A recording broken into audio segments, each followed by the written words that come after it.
그 레이닌의 가정이 작년에 한 여름쯤부터 출소한 것 같은데, 그때만 해도 그냥 레이니가 아장아장 이렇게 걸어 다니는 정도였는데, 요즘 막 씩씩하게 막 돌아다니면서 또 어른들하고 이렇게 대화가 통하는 걸 보면 참 신기하기도 하고, 참 보고 있으면 웃음이 나옵니다.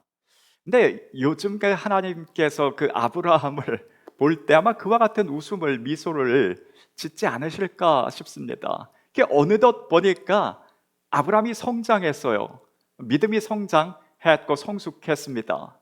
참 지난 시간까지만 해도 아브라함이 자기 마음에, 자기 생각에 맞지 않으면 하나님께서 어떤 명령을 하셨더라도 과감하게 그냥 그 말씀에서 떠나기도 했으며, 참 어설픈 거짓말로 자기 아내를 누이 동생이라고 하는 그 어설픈 거짓말로 아내를 잃기도 하고, 모든 하나님의 참 약속, 주어진 그 축복에서 벗어나 버리는 그런 안타까운 모습을 보이기도 했습니다. 근데 오늘부터 등장하는 그 아브라함의 모습은 확연히, 확실히 달라졌어요. 이전의 모습과 달라졌습니다. 하나님께서 그 아브라함의 좀 실망스러운 모습들을 보실 때에, 내가 그렇게 이야기를 했는데 가나안 땅을 떠나지 말라고, 여기 있으면 너와 내 후손이 참 번성하게 될 것이고 복의 근원이 될 것이라고 그렇게 찾아가서 이야기를 해줬는데, 그럼에도 떠나는 그 아브라함의 모습이 참 답답하기도 하고 괘씸하기도 하고, 이거 내가 사람을 잘못 택했나? 아니 이런 아브라함, 이 아브라함을 데리고 무슨 그 믿음의 조상이 되어지며 나라와 내 민족을 이루겠는가 싶은 생각이 혹시 하나님 마음에 심중에 드셨을지 모르겠습니다. 그런데 하나님께서 그 실망스러운 아브라함을 그렇게 버려두지 않고 찾아가셨는데, 누구를 찾아갔는가? 애굽 왕을 찾아갔습니다. 그 잘못은 아브라함이 했지만 하나님께서 애굽 왕을 찾아가서 바로에게 재앙을, 그날에 바로에게 재앙을 내리셨어요. 그 다음 날이 되자마자 바로는 아브라함을 불러서 아내 사라와, 말씀해 보면 사라와 노비와 가축과 약대 모든 것을 다 챙겨서 아브라함의 그 수치당함과 사라의 그 수치당함을 대신 갚아 주었다라고 합니다. 그런데 여기서 더 중요한 것은 그 다음 있었던 그 바로의 말이었어요. 바로가 그 아브라함에게 뭐라고 했는가 하면요, 그 10장 맨 마지막 구절에 보면, 같이 한번 읽겠습니다. 바로가 사람들에게 그의 일을 명하매 그들이 그와 함께 그의 아내와 그의 모든 소유를 내보내었더라 했습니다. 바로가, 왕이 그 신하들에게 명했어요. 저 아브라함이라는 사람이 나에게 거짓말을 했던 뭘 어쨌건 간에 묻지도 따지지도 말고 그냥 그의 소유와 내가 내렸던 그 하사품과 그의 아내와 모든 것을 손대지 말고 그냥 보내주라는 거예요. 이게 얼마나 의미가 있는 말인가 하면요, 이전까지만의 사실 아브라함은 내가 낯선 애굽 땅에 들어갔을 때에 내 아내를 내가 목숨이 빼앗기고 내 아내를 잃게 될까, 거기에 대한 두려움이 있었어요. 그런데 그 사람이 더 부자가 됐습니다. 만약 왕의 명령이 저 말이 없었더라면 아브라함의 그 가족들은 어떻게 보면 더 좋은 먹잇감이 됐을지 몰라요. 그런데 왕의 명령에 의해서 손대지 못할 가족이 아브라함과 그 가족과 그의 소유가 되었다는 것입니다. 참 놀라운 일이에요. 하루아침에 완전히 아브라함의 삶이 바뀌어져 버렸습니다. 아브라함이 이런 하나님을 경험하고 그가 깊이 깨달은 바가 있습니다. 이 일을 겪으면서, 이 어려움을 겪으면서, 고난을 겪으면서 기근 때문에 죽을 뻔하기도 했고 아내를 빼앗기고 가정이 완전히 파탄나는 그런 상황에, 그 어려움에 처하면서 아브라함이 하나님에 대해서 깊이 깨달은 것이 있어요. 왜 하나님께서 전능하다고 하는가? 하나님께서 나를 어떻게 하시는가? 내가 하나님 말씀대로 행했을 때에 내 삶이 어떻게 된다는 것에 대한 아브라함의 믿음이 부쩍 성장했고 성숙해졌습니다. 이제는 하나님께서 어떤 분이라는 것에 대한 확신이 들었던 것이었어요. 만약에 아브라함이 이런 고난과 이런 어려움이 없었더라면, 그냥 평온한 상태였다면 이처럼 성장하고 성숙하기는 참 쉽지 않았을 거예요. 그와 같은 고백을 하기는 어려웠을 것입니다. 그래서 역시나 고난이라는 그 시간을 통해서 사람은 성장하고 성숙한다는 것을 우리 부인할 수 없습니다. 참 우리와 우리 자녀들이 어려움 겪지 않고 고난 겪지 않고 고생하지 않고 그 믿음 안에서 성장하고 자라기를 원하지만 항상 부인할 수 없는 것은 어려운 시간, 그 고난들을 통하여서 하나님께서 주시는 그 고난의 시간을 통하여서 믿음은 부쩍 자라난다는 것이에요. 아브라함도 그와 같은 모습을 보여주었습니다. 그러면서 아브라함이요, 이후에 보니까요, 그냥 그의 영적인 성장, 성숙만 이룬 것이 아니라 삶의 지경이 넓어졌습니다. 영육 간의 다른 사람이 되어졌어요. 아브라함과 그 일가족이 애굽을 떠나면서 그 가정이 이후에 어디로 갔는가 보았더니요, 13장 우리 1절 말씀인데요, 아브라함이 애굽에서 그와 그의 아내와 모든 소유와 롯과 함께 네겝으로 북쪽으로 이제 올라가기 시작했어요. 가나안 땅에 그 땅에 기근이 있을 때 밑으로 애굽 땅으로 도시로 내려왔다가 다시 하나님의 말씀하신 그대로 가나안 땅으로 올라가고 있습니다. 그러면서 아브라함에게 가축과 은금이 풍부하였더라라고 합니다. 하나님께서 아브라함에게 영적인 축복만이 아니라 물질적인 축복도 허락해 주셨는데 바로를 통하여서 참 많은 것을 맡겨 주셨습니다. 좀 원하기는 하나님께서 또 우리 모든 교우들에게 동일하게 물질적인 축복과 많은 것을 맡겨 주시기를 원합니다. 우리가 열심히 일을 해서 돈을 버는 것 맞습니다. 맞지만 조금 더 정확히 이야기하자면 우리가 노력해서 내가 노력해서 내 것을 더 많이 얻고 누리는 것이 아니라 우리는 이 땅을 사는 동안에 하나님으로부터 하나님의 것을 잠시 맡아서 활용하고 사용하다가 이후에 다시 다 내려놓고 하나님께로 간다는 것입니다.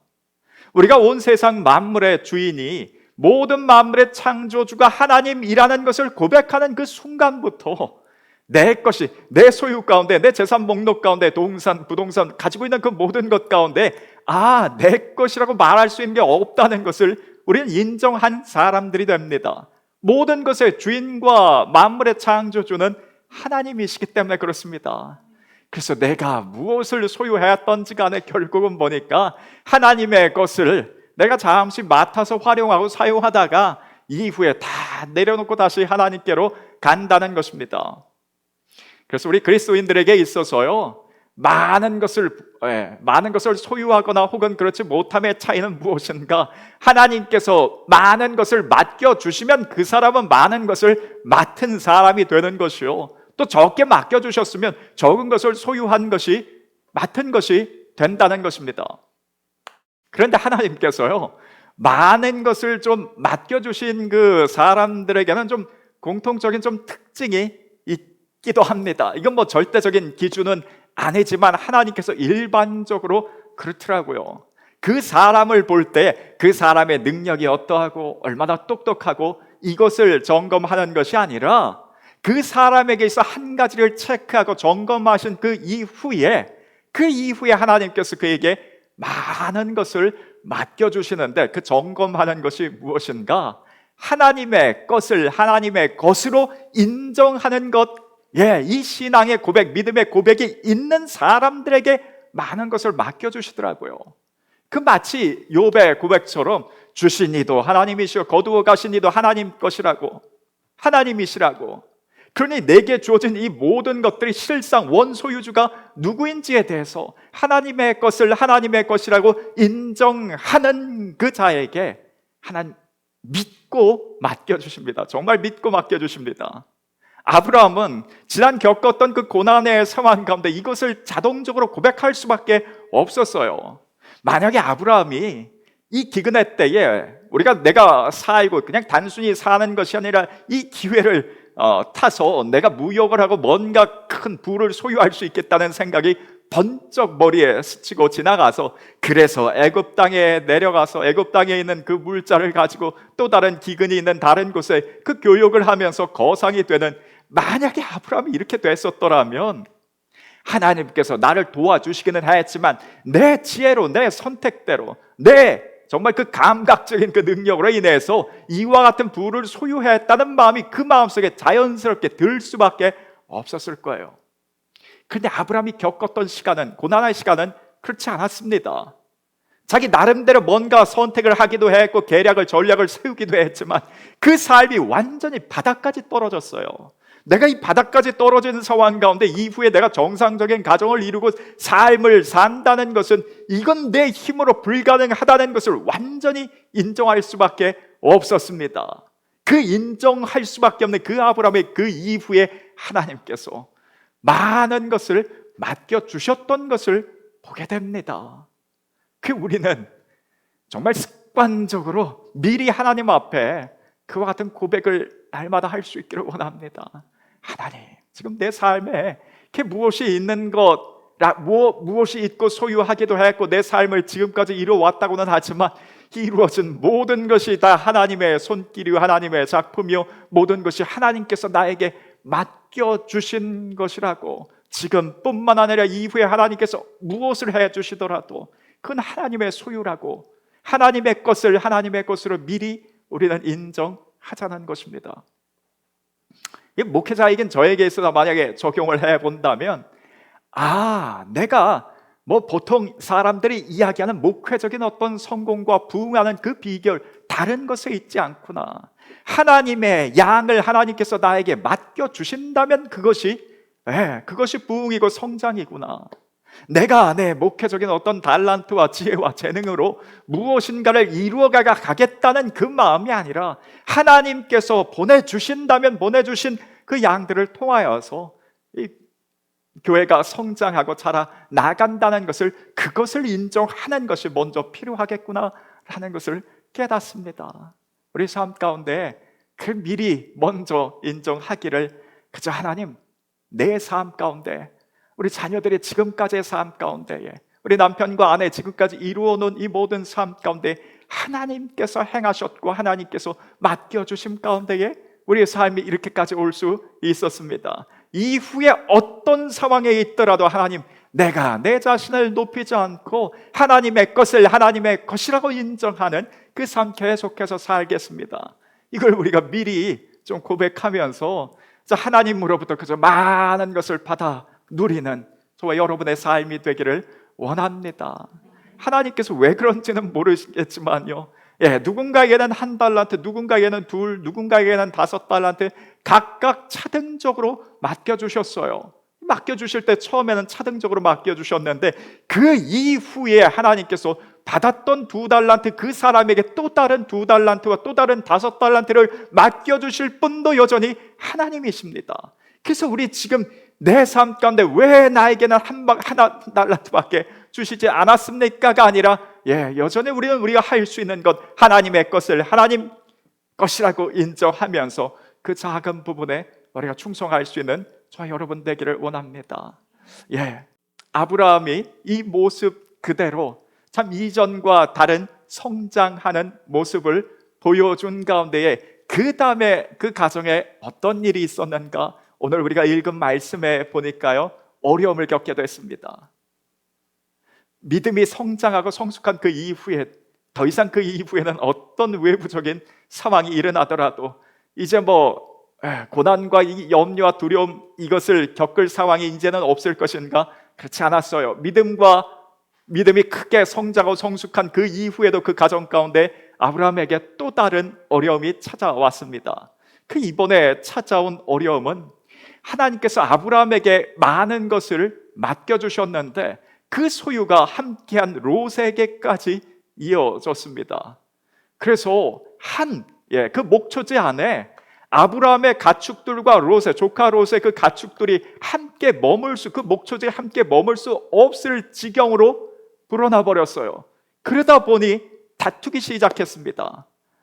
아브라함의 그 가축들의 목자들과 롯의 가축들의 목자들이 서로 다투기 시작했어요. 그런데 이 상황을 보면서 아브라함이 그냥 좀 웃으면서 그냥 지나가기를, 이전에는 먹고 좀 굶어 죽을 것을 걱정했는데 너와 내가 이처럼 부유해졌구나라고 그냥 웃으면서 지나갈 만한 상황이 안 됐습니다.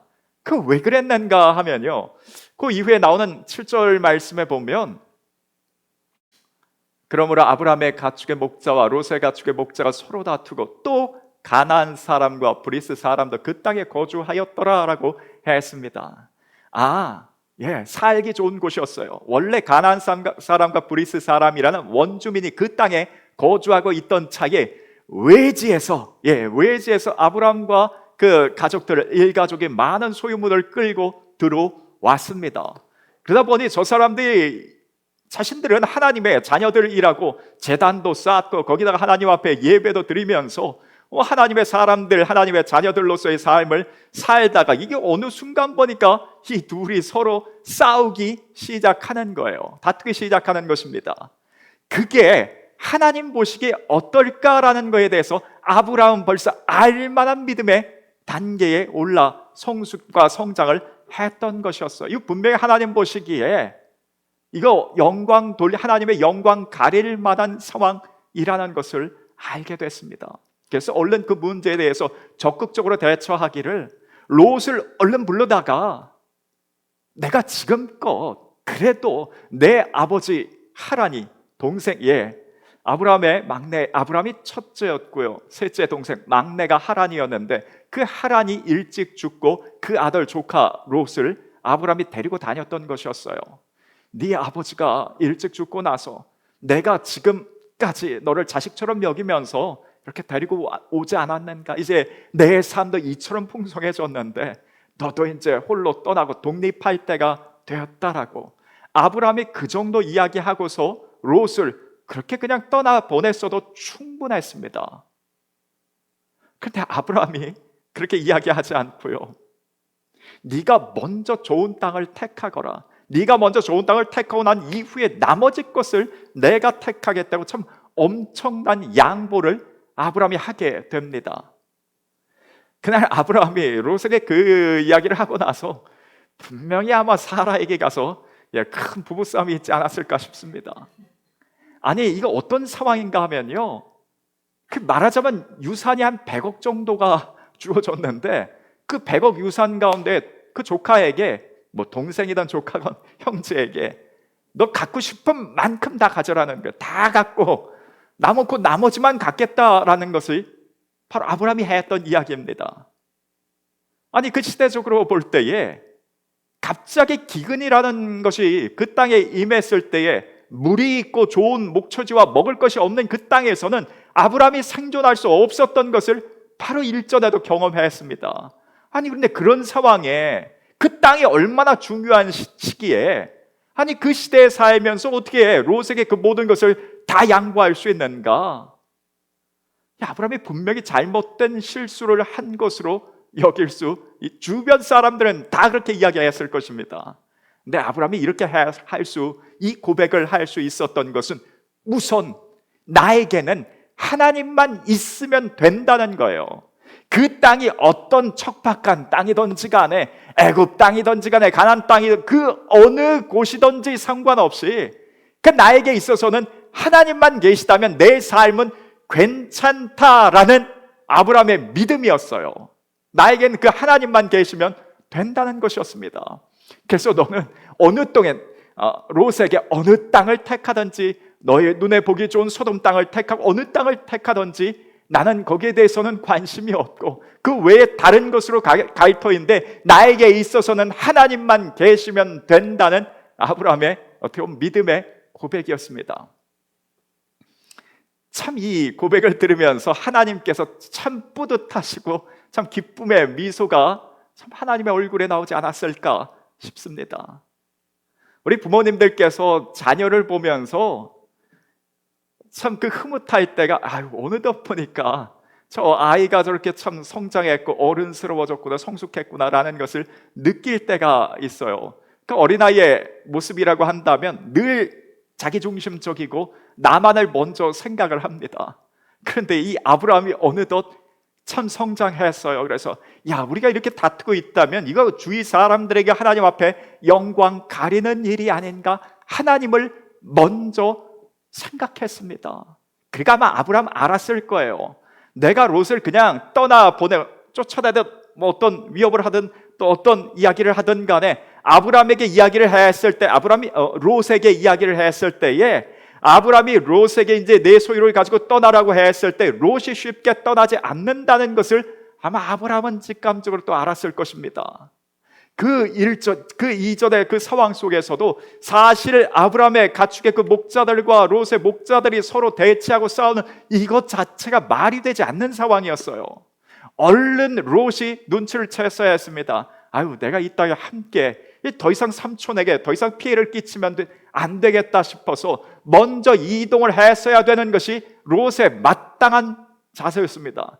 그런데 아브라함이 롯을 부를 때까지 롯은 그 대치하는 상황 가운데 그 문제를 풀지 않고 해결하지 않고 있었어요. 그런 롯을 아브라함이 떠나보려고 한다고 한들 그 롯이 그냥 떠나겠는가? 라는 것이에요. 아마 그 동네 안에 큰 싸움이 한번 일어났을 것입니다. 그래서 아브라함이 어떻게 보면 주위의 모든 사람이 다 저 사람 저 왜 저러나, 저 왜 저 바보 같은 선택을 하나 했을지 모르지만 하나님을 생각하여 큰 결단과 용기를 냈던 것이 너는 네가 좌하면 나는 우할 것이라고 먼저 아브라함에게 롯에게 양보를 했었던 것이에요. 그리고 난 이후에 나는 하나님만 함께 하시다면 그 땅이 어디든지 간에 상관이 없다는 것이었습니다. 우리에게 그 동일한 고백이 어떤 시대와 어떤 상황 가운데 내가 처하더라도 그 전능하신 그 하나님을 우리가 경험할 수 있기를 원하며 그 고백 가운데에 괜찮다고, 나에게 하나님만 계시면 괜찮다는 그 고백이 우리 가운데 나올 수 있기를 원합니다. 그리고 아브라함이 이처럼 할 수 있었던 것은 하나님의 것을 하나님의 것이라고 그가 여전히 고백했기 때문에 그렇습니다. 내가 지금 이처럼 이루고 사는 것이 피땀 흘려서 내가 내 노력대로 모은 결과물이라고 한다면 그것을 롯에게 그렇게 쉽게 양보하기는 쉬운 상황 아니었을 것입니다. 근데 그가 그처럼 할 수 있는 것은 하나님께서 나에게 주신 것, 맡겨주신 것, 내가 하나님의 것을 관리하는 그 입장에 서 있으며 얼마든지 하나님께서 또 다른 것을 또 맡겨주신다는 것, 거기에 대한 확신이 있었어요. 실제로 하나님께서 이후에 아브라함에게 이전과는 또 다른 것을 맡겨주시는데 그 내용은 우리 다음 주에 또 살펴볼 것입니다. 우리에게 그 아브라함의 믿음이 있기를, 내가 어느 상황 어느 곳에 있든지 하나님께서 나와 함께 하시다면 나는 괜찮다는 그 믿음이 있기를 원하며 내가 이 땅을 사는 동안에 그래서 하나님의 것을 관리하며 하나님의 것을 인정하며 사는 그 삶이기를 원합니다. 그리고 오늘 아브라함의 이 모습 가운데에 우리 한 가지 더 적용할 것이 있는데요.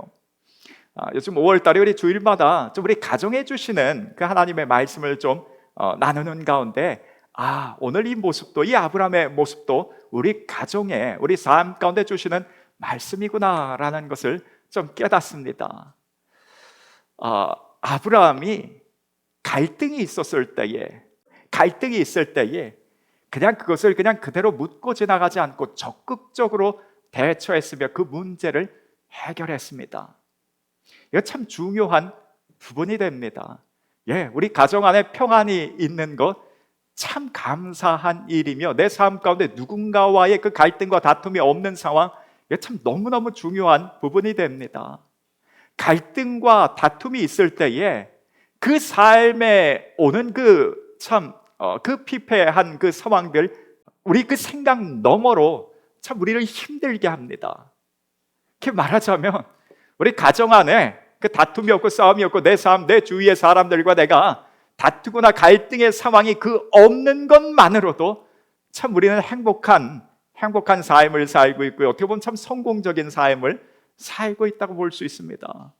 그만큼 우리 갈등이나 그 다툼이 있을 때에 우리 삶이 참 힘들어집니다. 사소한 것에서도, 그냥 지나칠 만한 그 사소한 일에서도 그 다툼과 갈등이 있을 때에 그 사소한 것이 그냥 넘어가지가 않습니다.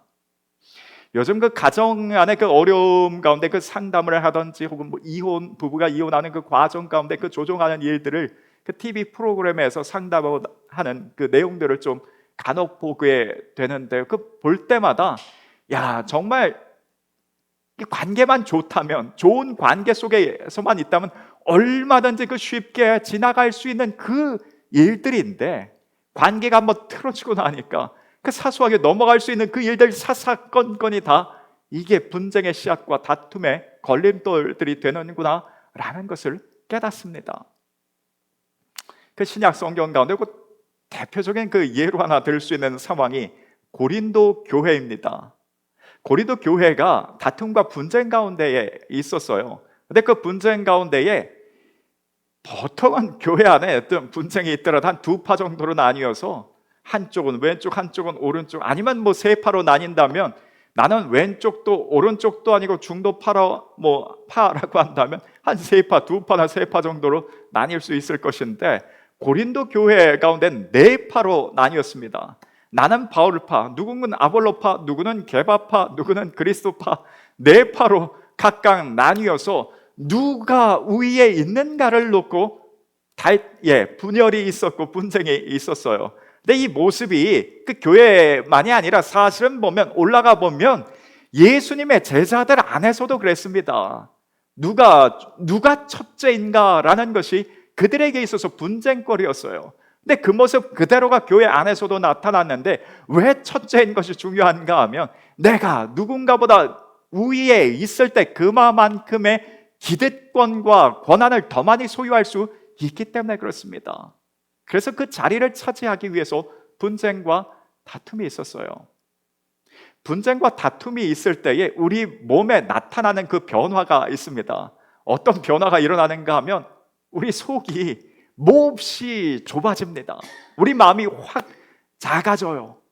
그 웬만하면 그냥 지나갈 일, 받아들여지고 그냥 용납하면 그만인 일들도 받아들여지지가 않아요. 그게 그 사람의 문제가 커서 그런 것이 아니라 내 마음 자체가 완전히 좁아져서 그렇습니다. 우리 마음이 좁아져요. 분쟁과 다툼 가운데 있으면 좁아져서 그 웬만한 것들이 우리 마음속에 들어와지지가 않습니다. 마음만 좁아지는 것이 아니라 보는 시야도 좁아집니다. 보통 때 같으면 이쪽 저쪽 위 아래 다 쳐다보면서 상황 판단하고 생각하고 말과 행동을 하는데, 다툼 가운데, 분쟁 가운데 있으면 보는 시야가 확 좁아집니다. 그래서 부부 안에서도 혹 다툼이 있을 때 보면요, 그 가정 가운데 어려움 가운데 있는 그 가정들을 보면, 평소에는 아버지로서, 평소에 어머니로서 남편도 살피고 아내도 살피고 그 자녀들의 미래와 앞날까지 다 바라봅니다. 그런데 싸움 가운데 있으면요, 그렇지 못하더라고요. 바로 그 앞에, 자기 눈앞에 있는 것만 봅니다. 자녀들의 미래도 보이지 않고 체면이나 예의나 이런 것 아무것도 보이지 않아요. 그 눈앞에, 내 눈앞에 펼쳐진 그 좁은 시야로만 바라보고 말하고 행동합니다. 다툼 가운데 있을 때에 우리 몸에 나타나는 변화이기도 합니다. 고린도 교회에 그 다툼이 있다 보니까 나중에 싸우다 뭐까지 가지고 싸우는가, 먹는 것 가지고도 싸우더라고요. 고린도 그 교회 안에 그 문화, 고린도 그 지역 가운데 문화가 어떤 문화가 있었는가 하면, 함께 모여서, 요즘 같으면 이제 그 회식하는, 같이 먹고 음식을 먹고 나누는 그 문화인데, 그 회식을 할 때 그 방법이 어떻게 했냐면, 각 가정마다 누군가는 밥을 싸고 누군가는 반찬을, 누군가는 국을 가지고 해서 이렇게 가져온 것을 같이 모아다 놓고 먹고 마시는, 먹는 그런 문화가 있었어요. 그런데 이 먹는 문화가 그 지역적인 것뿐만 아니라 당시 교회도 먹는 문화가 있었습니다. 뭐냐면 성만찬이었어요. 그래서 예수님과 제자들, 우리 지금 성찬식을 하면 작은 그 떡병과 그 작은 포도주 잔, 그렇게 해서 성찬식을 거행합니다. 근데 그 당시에 예수님께서 제일 최초에 행하셨던 성찬식은 성만찬, 저녁 식사 가운데 이루어졌었어요. 그래서 그 일들을 그대로 기념해서 행하다가, 그 초대교회 때는 같이 함께 어울려서 떡과 잔을 나누면서 식사를 하는 것이 성만찬 가운데 포함되어진 내용이었습니다. 그래서 안 그래도 먹고 마시는 그런 회식에 함께 먹는 그 문화가 있는 가운데 교회가 세워지고, 교회 안에도 그 일들이 있다 보니까 이 성도들이 모일 때마다 함께 그렇게 좀 먹고 식사하고 나누는 그 성만찬처럼 거룩한 식사 나누는 그런 시간들이 있었습니다.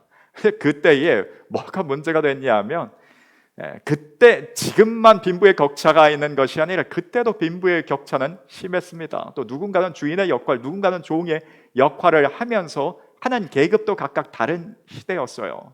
누군가는 낮에 시간이 좀 여유로운 시간이 있었고 또 음식을 가져오기에 좀 편안한 그런 상황일 테고요. 누군가에게는 하루 종일 낮에는 열심히 일을 하고 또 저녁 때에 가지고 올 수 있는 그 음식도 상당히 제한된 것을 가져올 수도 있었을 것입니다.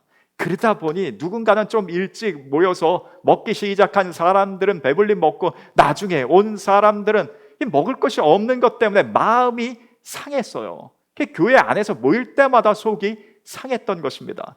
바울이 그 모습을 보고 책망하면서 너희 가운데 어떻게 이와 같이 말하자면 생각이 어떻게 이렇게 짧은가라는 것이에요.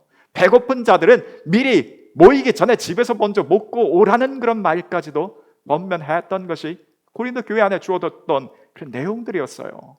다툼과 분쟁 가운데 있다 보니 그 어른들의 모임 가운데 먹는 것 가지고도 다툼이 된다, 분쟁의 씨앗들이 된다는 것입니다.